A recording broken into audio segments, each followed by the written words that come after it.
હું મારા વર્ગમાં એક કાવ્ય ભણાવી રહ્યો હતો. બહુ સુંદર કાવ્ય છે, મેઘાણીનું, વર્ષોથી જાણીતું છે અને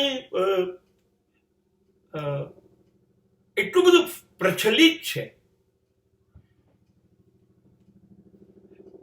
કાજા કેરો કટકો મારો ગાંઠથી છૂટી ગયો, મમતા રૂએ એમ જેની રે વીરડો ફૂટી ગયો.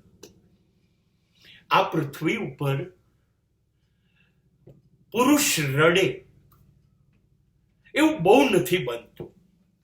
અને મને તો એવું લાગે છે કે એને પોતાના અભિમાનની ને બહાદુરીની ઘટના ગણે છે, પણ એ મૂર્ખામી છે. રડવું એ ઈશ્વરના આશીર્વાદ છે. તમે ગમે ત્યારે રડી શકો તો સમજવું ઈશ્વર તમારી સાથે છે. હળવા પોતે તો થઈ જશો, પણ કોઈના માટે રડશો તો એને પણ સારું લાગશે. અને જ્યારે પુરુષ રડે છે એ ઘટના બહુ લાજવાબ ગણાતી હતી એ જમાનામાં, અને સૌરાષ્ટ્રમાં કાવ્ય લખાઈ ગયું. પુરુષ ક્યારે રડે? પહાડ હલાઈ દે તો માણસ ક્યારે રડે?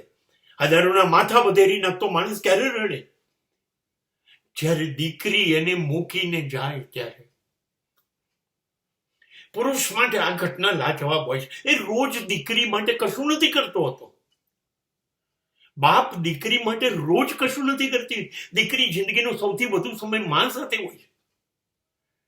પણ જેવી એ લગ્ન વખતે જાય છે ને ત્યારે પુરુષ ભાંગી પડે છે. પહાડ ચૂરે ચૂરો થઈ જાય છે, રેતીના કણની જેમ વેરાઈ જાય છે. અને ત્યારે કહે છે કે મારા હૃદયમાં આ દીકરી હતી. દીકરા ભલે 5 છે, પણ મારા કાવ્યનો કેરો કટકો છે એ હું તમને સોંપું છું. હું કઈ નથી કરી શકતો. તમે કઈ ના કરો તો દુખી ના કરતા. એટલું તો કરજો મારા માટે. એક વિનંતી કરે છે ને. એ જમાનામાં તો બાપ જમાઈ પાસે એના પગ ધોતો અને પોતાની પાઘડી ઉતારીને મૂકતો કે મારી આબરૂ પ્રતિષ્ઠા બધું નીચે, મારી દીકરી પહેલા.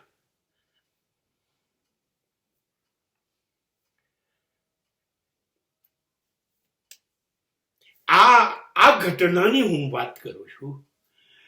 અને હું આ કાવ્ય ભણાવી રહ્યો હતો. અને ત્યારે પીરિયડ પૂરો થયો ત્યારે એક દીકરી 2-3 જણી બહેનપણીઓ ભેગી થઈને આવીને એણે મને એક વાક્ય કહ્યું કે સર, તમે મારા પપ્પા છો અને મારી 40 વર્ષની જિંદગીમાં મને મળેલો આ સૌથી મોટો એવોર્ડ છે. This was the one of the best award. જ્યારે તમારી 17-18 વર્ષની દીકરી તમને શિક્ષકની પિતા માને અને એ તમને એવું કહે, સર મારા પપ્પા તમારા જેવા હોત તો કેવું સારું. અને it was a great moment for. હું પણ ગેલેરીમાં રડી પડ્યો 2 મિનિટ માટે.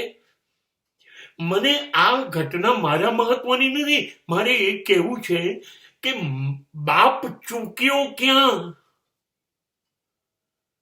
કે તમે જન્મ આપ્યો છે, તમારી દીકરી છે, તમારું પોષણ છે, તમારા સંસ્કાર છે, અને એવું કે છે કે બીજો કોઈ જે માણસ છે જેની જ્ઞાતિ નથી, ધર્મ નથી, એને પિતા માનવા તૈયાર છે. સર તમે મારા પિતા હોત તો કેવું સારું. મતલબ કે કેટલી તકલીફ છે દીકરીને કે બાપ બની નથી શક્યો બાપ. અને આ જ સ્થિતિ માતાઓની પણ છે. એટલે પછી જેમ હું જોતો ગયો એમ મને ખબર પડતી ગઈ કે સમાજમાં જેટલી દુર્ઘટનાઓ છોકરીઓ સાથે ને છોકરાઓ સાથે બને છે ને એનું જવાબદાર મા બાપ છે.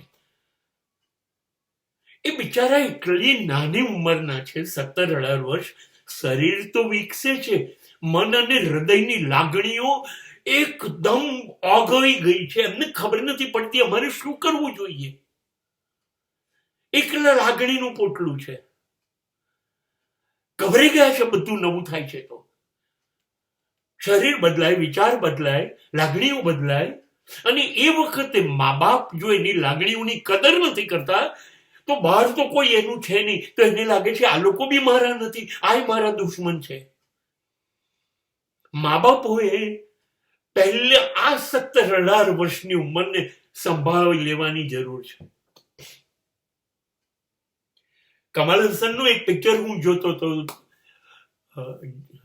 જેની અંદર એ ગીત હતું, 16 બરસ કી બાલી ઉંમર કો સલામ. આ 16-17 વર્ષની ઉંમર બહુ ખતરનાક ઉંમર છે. કેમ કે જેને હોય છે ને એને સમજ નથી પડતી શું કરવું જોઈએ. એને આટલો બધો દુનિયા ચીરી નાખે એટલો પ્રેમ જોઈએ છે, લાગણીઓ જોઈએ છે. એને એમ થાય કોઈક મારું હોય, કોઈક મને સમજે. અને એ સ્થિતિની અંદર જ્યારે મા બાપ નથી સમજતા, ત્યારે એ સમાજમાં જાય છે શોધવા, મને કોઈ પ્રેમ આપો ને, મને કોઈ લાગણી આપો ને. અને પછી સામે પણ એવા જ માણસો હોય છે જે પ્રેમ અને લાગણી નથી સમજતા. એ પ્રેમ અને લાગણીના બદલે શરીર સમજે છે, અને એ પછી શરીર લઈ લે છે, અને ઉપરથી એને ઈજા થાય છે, એ ગવાય છે, એનો વિશ્વાસ તૂટે છે કે દુનિયા આવી નાલાયક છે. હું પ્રેમ કરતી હતી ને આના માટે આ બધું કરતો હતો. તો બધી દુર્ઘટનાઓ બની કેમ કે એને લાગણી જોઈએ, એ મા બાપે આપી નહીં. તો આ જે ઘટના છે એની પરથી મારું ઇન્ટરપ્રિટેશન એ હોવું જોઈએ. હું એટલા માટે વારંવાર એવું કહેતો રહ્યો છું કે શિક્ષક 2 કવિતા કે 2 પ્રમેય કે 2 દાખલા ઓછા શીખવાડશે તો ચાલશે, પણ શિક્ષક બીજી માં છે એ ના ભૂલે. હું સતત આ માનતો રહ્યો કે એ લોકોએ તમને એમનું સંતાન સોંપ્યું છે, હવે તમે એની લાગણી સમજો અને ધીરે ધીરે ભણાવજો. તો શિક્ષક જો મા બાપની જ ફરજ છે, આ પહેલી વાત મા બાપે પહેલા સમજવું પડશે, મારું સંતાન છે, જેવું છે મારું છે. 90% લાવે તોય મારું છે ને 100 માંથી 9 લાવે તોય મારું છે, પણ મારો પ્રેમ બદલાશે નહીં. આ જો મા બાપ આપશે તો એ શિક્ષક પાસે નહીં જાય કે પછી સમાજ પાસે નહીં જાય. કેમ કે મેં એવા વિદ્યાર્થીઓ અને વિદ્યાર્થીનીઓ જોયા છે કે જેને એવું સ્પષ્ટ કીધું હોય, સર હું આ ના કરું, આવું ના જ કરી શકું. મારા મમ્મીને ના ગમે, મારા પપ્પાને ના ગમે, મારા પપ્પા દુઃખી થાય એવું ના કરું. તો આ હિસાબે એ મા બાપને 2 હાથે સલામ કરવી પડશે કે એને કેટલો પ્રેમ આપે છે. કે બાળક પોતે ઈચ્છે છે એવું કશું કરવા તૈયાર નથી. ના, મારા મા બાપ કહે છે. અને આ મેસેજ છે આ વિડીયોનો, કે આપણે ઈચ્છીએ કે આપણું બાળક ગમે ત્યાં રખડી ના ખાય, એની જોડે દુર્ઘટના ના થાય, તો મા બાપ જ એને પુષ્કળ પ્રેમ કરે કે એની નજર બીજે ક્યાંય જાય જ નહીં. એનો સુપરસ્ટાર, એનો હીરો એ મા બાપ.